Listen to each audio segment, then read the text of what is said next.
Sowtastic podcast. My name is Roshan India. Today we have with us a very special guest. Trey Markel is the founder and CEO of both Centrex Software, which is a finance dedicated CRM and mobile app software company. And he's also the founder and CEO of iBank, which is a personal money management platform designed for millennials. Trey spent his entire career in fintech industry, helping consumers and businesses build a better relationship with their money. And so he brings with him just a lot of experience, guys. So Trey, welcome to the podcast. How are you? Yes, Roshan, thank you so much for having me. I'm doing great. How are you, my friend? I'm glad we had a chance to sit down and talk today because I'm going to pick your brain a little bit. Yeah, absolutely. I love that. That's my favorite. Good stuff. So before we get started with anything else, can we learn a little bit more about you, your family life, your professional life a little bit? Yeah, absolutely. So I was born and raised in Southern California. I am the oldest of four kids. I have one sister and two younger brothers. The youngest brother being about 8 years younger than me. Life in Southern California was pretty awesome. I got to admit, we were raised by the beach. Mom and dad were big outdoor people and raised by the beach, raised in the mountains, kind of always doing kind of the outdoor stuff. Pretty typical, lots of sports and lots of fun, lots of, friends and family and, get-togethers. I've got 14 cousins on one side of the family and I've got 17 cousins on the other side of the family. So there was not a single dull moment growing up in the Markel household on both sides of the family. I was very much into sports. I played all the sports, the youngster, soccer and baseball and football and as many sports as I could get into. And I kind of settled into water polo, which is kind of a California only sport, at least today. All the Division I water polo colleges are in the state of California. I also was classically trained in the violin. So I love music. I played a lot of classical music. Worked really hard through high school, got a water polo scholarship to a D1 water polo university called University of the Pacific, which is in Northern California. Got a pretty decent business school. So I graduated from college and fell right into finance technology. My father had a small firm that I went to go work for. And then, being a millennial born in 1985, graduating college in 2007, the financial collapse hit literally within a year of graduating. And that was a learning curve. Re-evangelized myself when my parents' company totally went down. It was a horrible sight. It was 50, 60 employees. Within 6 months, it went down to 3 employees. A lot of straining relationships between me and family and, other employees and family. So re-evangelized myself and started Centrex and started iBank at a very similar time and never looked back. So your family had a finance background to begin with? Yeah, my father was a big Wall Street veteran. So he was on Wall Street in the mortgage industry. He was there during the time where they started kind of evangelizing subprime, which was obviously the demise of the country / world in the finance industry in 2008. My father was in the kind of late 80s and all through the 90s was real big on Wall Street, spent a lot of time there, traveled to New York, 4 or 5 times a day or a week, 4 or 5 times a week out of the year. So we didn't get to see him a lot for many years growing up. And then he, was successful in Wall Street, sold out in the early 90s, and then kind of wanted to build his own tech company. So it was actually quite impressive. He was one of the first business owners in the United States to build kind of a matchmaking service long before eHarmony or any sort of dating website was out there. He built one for bars to meet lenders based on filters. And, software companies back in the 90s, it was IBM and it was Oracle and hiring your own software developers wasn't really kind of a thing just yet. So he spent just tons of money on these companies that gave him absolutely nothing or close to nothing. He finally said, you know what, I'm going to try to go out there and find my own developers, which he did successfully and built kind of a lender, angel, investor matchmaking system all the way up until about 2008, 2009. And then it all came down.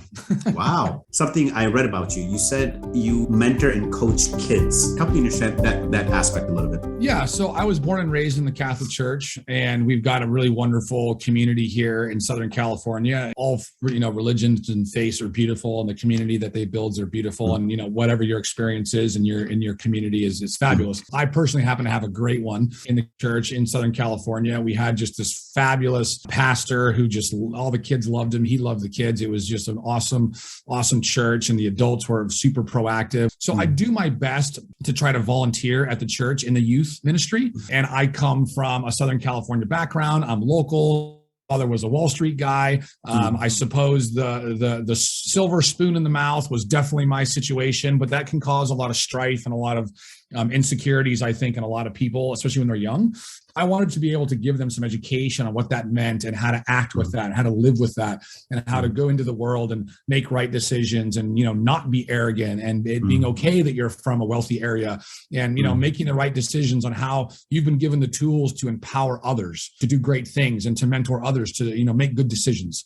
Being a kid, I made a lot of bad decisions, obviously, as a lot of kids do, I suppose. And I wanted to make sure I was setting an example for a lot of other kids in the Orange County, Southern California area. So I do my best. I don't get out there as much as I'd like to. I try to go to some of the local universities and do some speaking as well about being an entrepreneur and being a successful business owner, and going through 2008 and making mistakes and then making, good decisions. I like it. I very much enjoy it. I think someday when I retire, I've always wanted to be like a quasi professor, and teach everyone about, being a business owner and what it really means, and not kind of the fluffy term that some people make it, sound like. So yeah, it's something near and dear to my heart, and I really do like it. And the finance part definitely plays into that here and there. Sometimes finance is not that very attractive topic, especially when it comes to the youth. You lose their attention pretty fast, right? So organizations like yours, some of the things I try to do, hopefully we can make it a little more engaging and, help out the best way we can. What age are the kids that you generally mentor and play essentially a big brother to? Yeah, they're typically early teens. Right. So if you look at like the youth programs that I'd say probably most churches, it can start pretty young, but I typically start with 12, 13 years old, all the way up until they graduate and go into college. So 18 years old.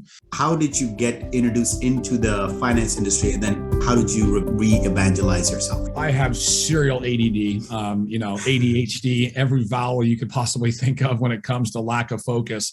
And it took a lot of years to kind of control that and practice, how to live with that. I never really had a lot of finance knowledge. I never was really interested in it. Finance, even today, is, I think, one of those very boring things that still, I think, is not super engaging for a lot of people out there. And, I really wanted to challenge myself coming out of college. I was, a big sports guy. I got a degree in marketing. I love being creative. Finance, being adulting, right? Coming out of college and having to be an adult and kind of figure life out. I said, look, I need to understand this. My father's opportunity was there. He and my mom did not like that idea. They did not want me to come work for the family business. They said, no, we don't want you to be entitled like that. Please go work somewhere else. Look, why don't I come to work for you guys for like a year, maybe 2 years, get some nice mentoring under my belt from professionals who were my parents and some of their employees. Obviously that was a great plan. That's what we started to do. And then, the 2008 collapse kind of threw a nice wrench in those gears pretty quickly. So I fell into finance because I wanted to challenge myself, but also because it was kind of right there with my family. And, it was more on the tech side. It wasn't necessarily on the finance side, but, fintech, finance, they go together, right? I was so bamboozled by 2008. I felt like I was being so taken advantage of. I felt like it was something that was so horrific. And I felt like there was someone pulling the nozzles. And I'm hearing stories of people in New York becoming gazillionaires while the rest of the world is suffering so bad. And I promised myself I'd never let that happen to me again. Okay. Wow. Right. It was so devastating to my family, to our family business, fighting in the office. I mean, it was so stressful and so bad, as most people that were around no. I promised my parents and I promised myself that, again, in my life, I would never be bamboozled like that again. That's what really triggered me to dive into to finance even more so before 2008, because I wanted to make sure, as much as I possibly could, have my finger on the pulse of the financial market so that I could pivot quickly if something just catastrophic was going to happen. We're seeing this again with now COVID in the last 2 years. It's been a very interesting financial dilemma. I'd like to think I've navigated nicely. No one can do it perfectly, right? That's kind of how I fell into it. And that's what was kind of the motivating factor of trying to figure it out. Wow. Okay. So with your father being in the Wall Street side of things and your family running the business, how early were you introduced to the sort of the financial concepts, the financial understanding? Well, so it's funny you ask, because conversations around the dinner table at night were, stock trades and dividends and subprime and yield spreads. And I'm 10 years old. I don't know what any of that means. You know what I mean? Right. So it was always interesting. And I asked, my dad was a great businessman, but he was never a great teacher, unless you you wanted to learn how to play a sport, then he was really good. Right? He would spend all the time in the world with you. But when it came to financial terms, he kind of assumed that that's what school was for. And hey, I'll let school teach you that. School doesn't really teach a lot of financial literacy. So I kind of went many years with hearing a lot of, finance buzzwords and hearing a lot of conversations and hearing my dad in the car on road trips talk to customers and business people and Wall Street executives. And I was always intrigued in what it meant, but my dad never really spent the time to sit down and be like, here's what yield means. Here's what APR means. Here's what this acronym means. Here's what you need to think about with your own finances. My parents never spent time doing that, and not to their own fault, thinking the schooling was doing that. Little did they know schooling had nothing to do with that. But back then there was no financial education whatsoever, both from a corporate level or from a personal level. So when you ask me, was I exposed to it? It was early, but no comprehension whatsoever was kind of pushed down to me on what it actually meant and how I could use it in my life. Yeah. And so, you know what? You and I had a very interesting conversation on youth of today and financial illiteracy and sort of kind of your own journey and what you had to overcome. And help me just understand, why do you think financial literacy is a critical life skill at earlier ages versus as an adult? Every single person on this planet fights one thing in common. We all fight time.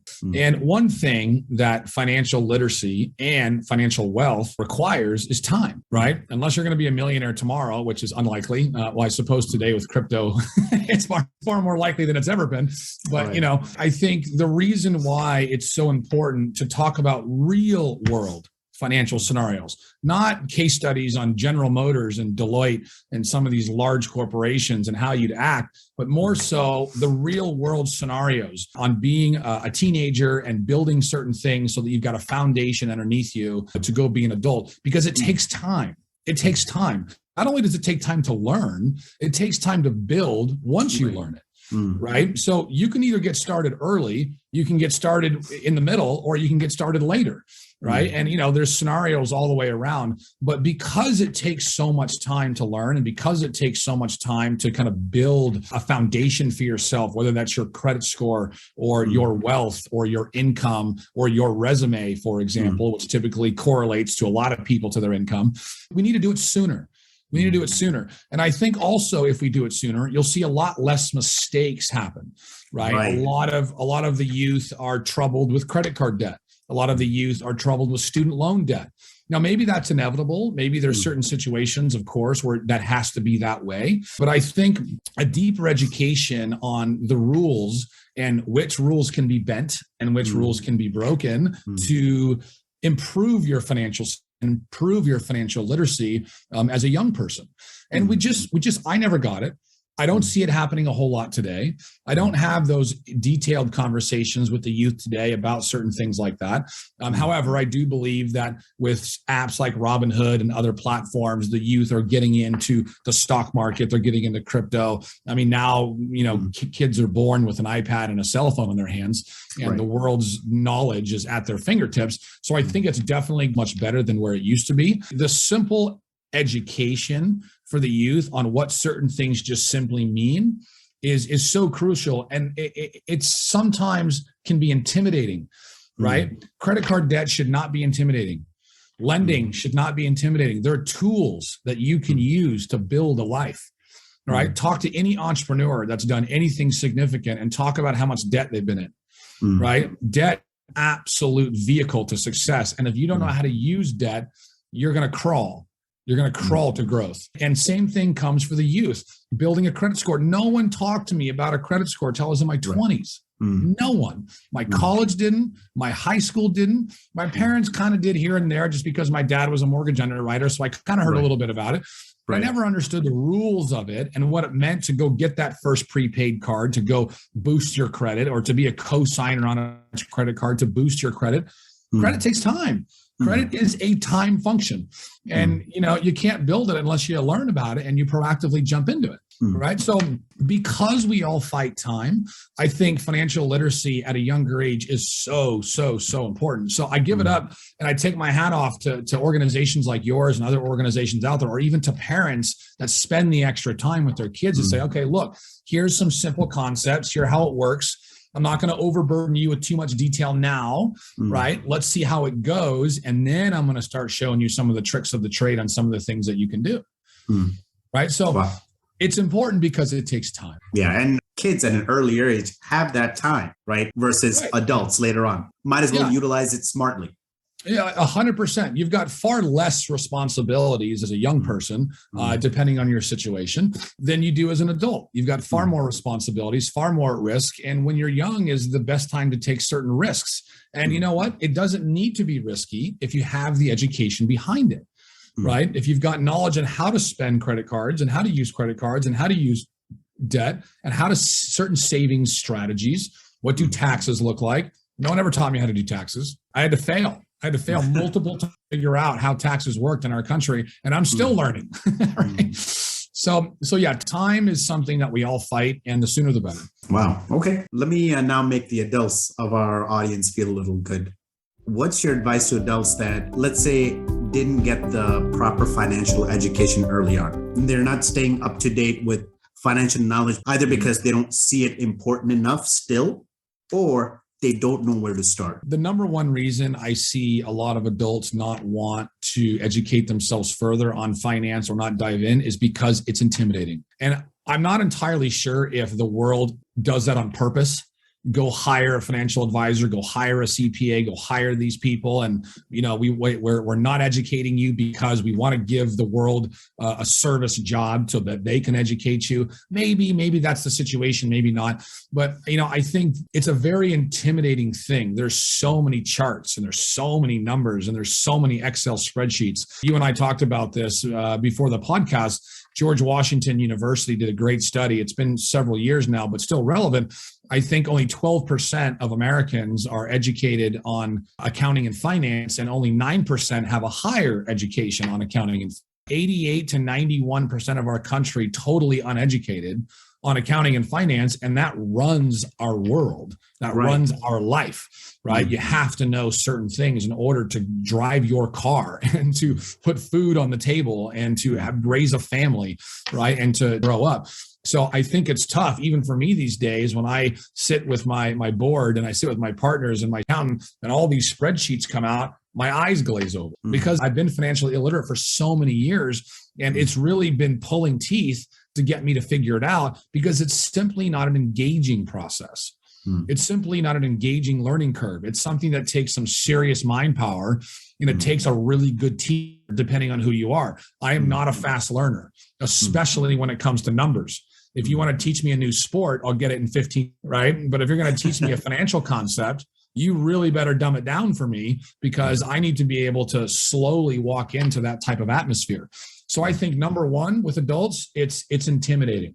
How do you find a mentor or how do you find someone out there that makes it not so intimidating, that really dumbs it down for you to very much understand what you need to know to start?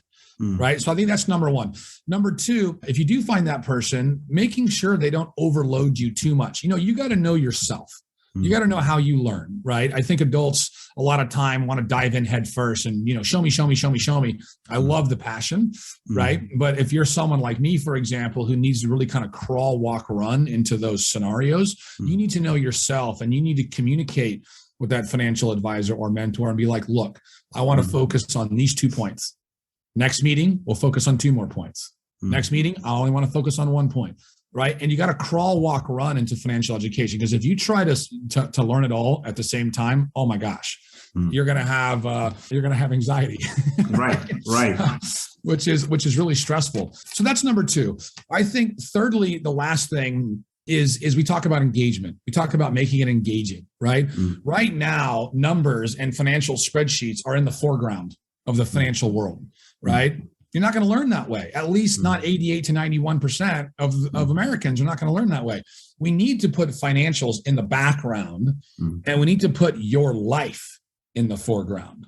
Your children, your wife, your husband, your planned vacations, your car, your home, your apartment, your motorcycle, your skateboard. It doesn't matter what it is. What is your life? I want to show you what your life looks like visually first, so that you can see, okay, so that to me is a far more engaging process because I can actually see my life first. visually, right? We're in the world of Instagram and Facebook and images and photos and videos. And, video content now is the number one streaming content on planet Earth. So let's bring those to the foreground. Let's have the numbers behind it. Let's make it simple. That is a far more engaging process. That brings me in, right? And then once I'm in, now I can start seeing the numbers. Again, crawl, walk, run. But now I can start seeing the numbers. And now I actually want to spend time to learn this. Wow. Okay. With adults, part of the reason that they're intimidated is because even if they want to pick up knowledge, there's just so much out there. If you just Google stuff, if you YouTube stuff, if you listen to, hundreds of information podcasts out there, there's just so much they don't know where to start. And by the time they do, the fear is it's already outdated information, right? Right. So it's like, well, where do I begin? And I think you bring up a really good point that you need an organization like Sowtastic, or you need like a mentor that can connect the dots and say, hey, let me piece it together for you. Ask me questions. And then let's take you one step further the next time we talk. And I think too, look, there's no one size fits all financial plan. Right. And that bothers me so much when you see all these advertisements for wealth managers, and I get it, the wealth managers, okay, let's tailor a plan to you, but they still kind of want you to fit in this box. You know what I mean? Like, fit in my little box and I'll help you. The analogy I give to people, it's a bit odd, I suppose, but if you've ever been skiing or snowboarding, for example, your feet are in these boots all day long in the freezing cold in the mountains. Right. And the boots fit different types of feet. So people come to me all the time and say, oh, I want the most expensive boot. They're going to be the best. No, that's not how it works. Right. You need to try on 5, 6, 7, 8 pairs of boots to find out which boot is the most comfortable. And the boot most comfortable for you may not be the top of the line boot. May not have the latest and greatest technology, but you know what? When you're on the mountain all day freezing, your feet are going to be warm, they're going to be comfortable, and you're going to enjoy your day. So financial literacy and a financial plan to me is very, very similar. Right. And a mentor doesn't need to just be some professional that you've seen online. It could be people's children finance or educate their parents because the children dove into it in high school or college and they've got the mind for it. And their parents didn't have the mind for it. And they're going to their parents and they're saying, hey, mom and dad, get into crypto or don't get into crypto or hey, do this or hey, do that. So, as the generations that are younger, what I'm seeing and discovering through my own software companies is the topic of financial management and money is no longer this hush-hush topic. For the older generation, I would say the generations above the millennial generation, it was always this very secret thing. Like, oh, I don't want you to know of my financial situation. That's kind of hush-hush. In the millennial generation and younger, there's still some privacy to it, right? It's not like we're advertising to the world what our financial situation is. But typically what you're seeing with the younger generations is a little more openness to talking about their financial situation. Hey, what are you doing? This is what I'm doing. Sure, I want to share that with you. Right? Let me help you out. So I think the one size fits all model is not a thing. And I think, a mentor doesn't have to be some genius that has a degree in accounting. The mentor can be someone that did something right. Maybe they know credit really well. Maybe they know credit cards really well. Maybe they know home loans or SBA loans for businesses really well.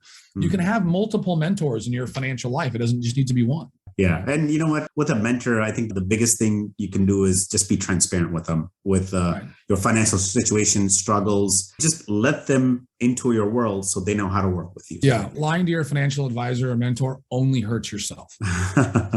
Help me understand, what were some challenges that you ran into as a result of your financial illiteracy?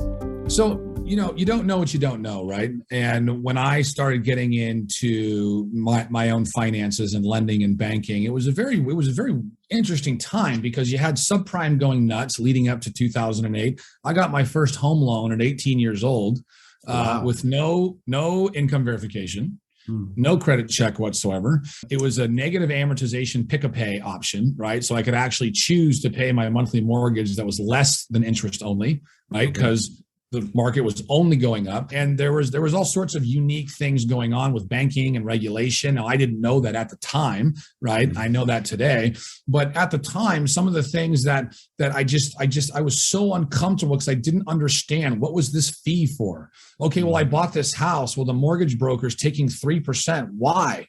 What did you even do for me? I saw this fee come out. I saw this credit card charge. Then all of a sudden I saw a 30-day late. Well, I paid my credit card, but like I didn't pay 30 cents more than I was supposed to. And I got a 30-day late for 30 cents, which stays on your credit for 5 to 7 years. So some of those things where I was just like, oh, I really feel like this is just so unfair. Like I feel like, and it's not really unfair. It's my lack of understanding and my lack of knowledge and understanding how the system works, right? We have a system.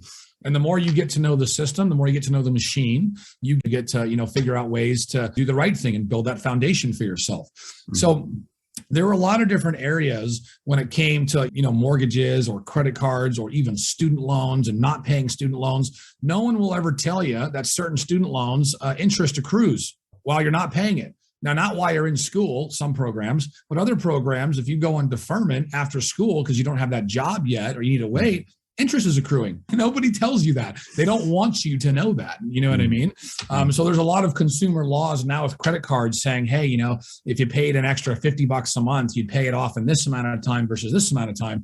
And that stuff is protecting consumers today, which is great. But some of those things that I experienced in the early 2000s going into being a business owner and out of 2008, it just made me feel so taken advantage of. Right? I'm working so hard. I'm coming out of college. We have this massive financial collapse. No one is hiring. How are people making trillions of dollars? And I am so poor. And I've got a degree and I'm working hard and I know marketing, lack of understanding, complete illiteracy on how the world rolls every day, right? Which is, the foundation is finance. And that's such a helpless feeling that you think everybody's out to get you. That's exactly right. So many people just ignore it. They just say, oh, okay, that must be a part of the program. Oh, okay, this is so complex. Who am I to ask my broker or ask the bank what this is for? This is your money. This is your life. And the brokers and the lenders cannot survive without you. The last thing you should be is afraid to ask questions and to step in and say, hey, it's okay. I don't understand this. I don't get it. Help me understand. I don't care how simple it is. I have to talk to my CPA on a regular basis because I don't understand certain things. And I'm a business owner and I've done well. And I'm like, okay, help me. It makes me sad when I see young families or the youth or even adults go into a situation and they've just failed to ask questions because they're afraid, because they're scared. This is their life. And if they had a little more confidence, a little more education going into those scenarios, they'd find themselves in a way better place. Good stuff. Okay. You mentioned talking to your CPA as an example of continuing to learn. What are some other things that you're doing to stay on the edge of financial knowledge? Yeah. So, as I've gotten older and now that I have businesses that require a lot of moving parts, I find myself reading a lot more than I ever have before. I was a horrible reader. I mean, it took me forever to learn how to read. I was never good at reading. I stuttered a lot in class when they asked me to read out loud. It was humiliating. It was embarrassing. And typically when you go through, humiliating moments like that, you don't want to do it anymore, right? Naturally. So I overcame that as I gotten older and as I got into business, I find myself in the morning, the first thing I open up is, sometimes the Wall Street Journal or sometimes, some news articles on my iPhone just to see what's going on. Now, you got to be careful because there's so much garbage out there, right? Anyone will tell you that do your research to really make sure what this looks like and don't blindly just go after it. So I think, I never understood the power of reading until I read a few absolutely amazing books that really kind of just turned my mind on. Sometimes it's just about turning something on. Maybe it's got nothing to do with finance.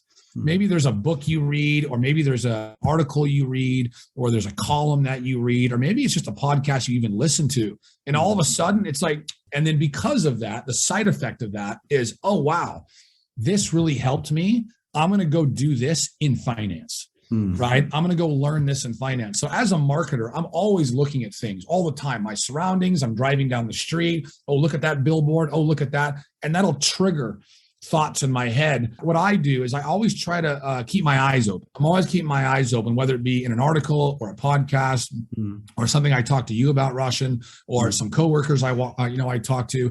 I think that keeps me up to date with what's kind of happening, along with reading and then doing my best to kind of filter through what I believe is the garbage. I think once you come to peace with kind of how our system kind of flows, you've got credit, you've got debt, you've got access to capital, you've got 30, 60, 90-day lates, you've got bankruptcy laws. Once you kind of learn a few things, and you don't even need to know all of it, I probably know very little. Once you know a good chunk of it, you can systematically in your head say, okay, you know what? If I build my credit over here and I show W-2 income over here, I can afford a $500,000 house. Okay. Easy. Step one, step two, step three. So something as simple as that, I think, keeps people engaged. I think lastly, you got to move forward. You got to do some certain things, right? I know credit card debt is dating, maybe pulling out of credit cards intimidating, looking at your credit score, what it builds, what it looks like is intimidating. But for me, I always learned by doing. And because I was so financially illiterate for so many years, I made a ton of mistakes. Right. And I wish I had someone there to walk me through building credit and walk me through access to capital and walk me through pitching to investors. Right. I just kind of did it myself because I was like everyone else. I was afraid to ask for help. Right. And no one was there for me. So I just did it and made a ton of mistakes. And some of those mistakes are still lingering. Oh, wow. Okay. Okay. Yeah. Can I ask you just a couple of books that you might recommend, a couple of podcasts that you feel have been helpful to you? Yeah, absolutely. So I don't have any like specific finance books or financial literacy books because, again, I kind of learned that through a different method. But there's this one book called Extreme Ownership, about taking ownership as a business owner. And if something happens in your business, it is truly your fault. You're the owner, you're the business owner. And the whole method of pointing fingers and blaming others is not motivational. So that was an amazing book that I thought was absolutely incredible. There's another one called The Entrepreneurial Mindset. That's incredible. And it's a program the author takes you through on what it means to build your core values and how you find core values and the core values that you find in your family and your life. So that was a really nice book just because I thought it was inspiring. The Steve Jobs book was absolutely incredible just because those big, bold stories are really, really motivating on how things can be done. Another documentary that I just think is absolutely spectacular. There's two of them. There's one called Men Who Built America. It was about Rockefeller. It's about Vanderbilt. It's about Ford. It's about Carnegie. And it's just how they built their empires and how they built our country. People think they were just wealthy and they fell in the right spot in the right time. All of those men were hardcore businessmen and absolutely amazing. And there was a lot of rough times they went through, and some of them came from nothing. Right. So that documentary, I think, is like 6, 7, 8 episodes. And it's incredibly inspiring on how to build a business and how to build a life. And another one on a kind of a similar wavelength is Foods That Built America. And it's about Post, and it's about Freebird, and it's about Johnson & Johnson, and it's about Mars, Heinz, right? Ketchup, Heinz. Some of these owners that built the food of our country and empires, the McDonald's brothers, just absolutely incredible stories. So those types of things, I think, even if it's at a macro level, you can just learn a ton. Thank you. Okay, that helps. So if you could turn back time and talk to your kid self, what would you advise him about financial thought process? Oh, it's such a tough one because, as we all know, looking back is with 2020 hindsight, right? I mean, just trying to dive in sooner, right? There is no golden answer, I think, to this question. But, if I could figure out, because I am now learning how long it takes to get traction on things and how long it takes to build things, especially things that are good quality things, it takes time, right? All good things take time, right?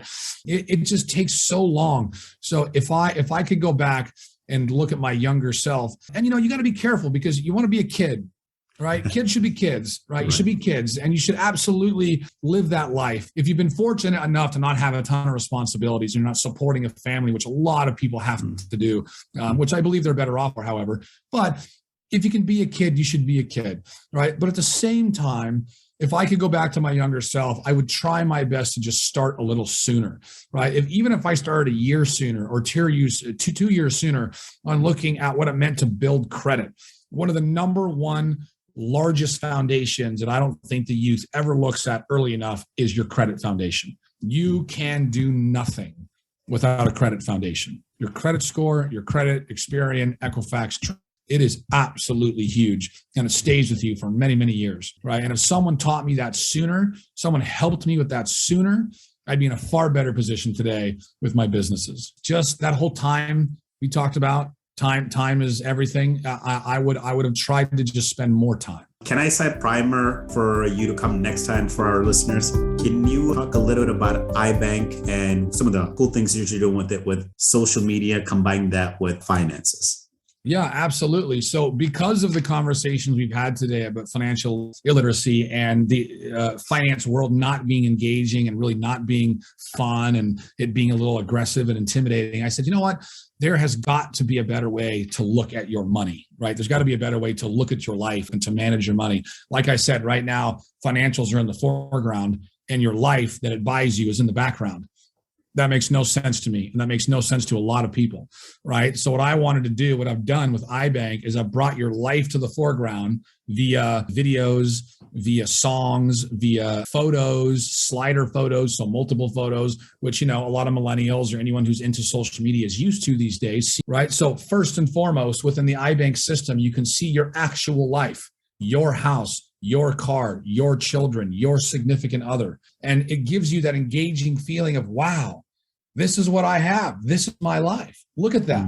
It's all right here for me to see. And then we can take one step deeper and we can see, okay, here's the financials behind that. So I think we've done the opposite for many, many years. Is the financials are in the foreground and the life's in the background. And it's so intimidating. It's so aggressive. How do we make it so less intimidating? How do you give me that feeling inside where it's like, oh, wow, I want to be a part of that.